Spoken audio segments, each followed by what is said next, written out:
Restarting the Power BI gateway first can hide the real cause. Before you touch the service, run these 5 checks.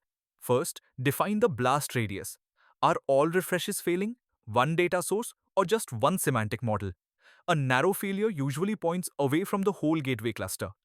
Second, read refresh history. Capture the exact error, start time, duration, and whether retries are repeating the same failure. Third, check node health. Review CPU, memory, pending requests, and spooling.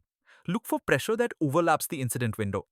Fourth, compare every node in the cluster.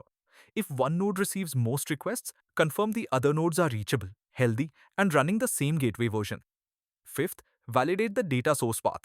Check network reachability, credentials, connection settings, and semantic model bindings. Restart only after you collect this evidence. If a restart is justified, do it in a controlled way, one node at a time, and verify recovery before moving on. Save this checklist for your next production incident.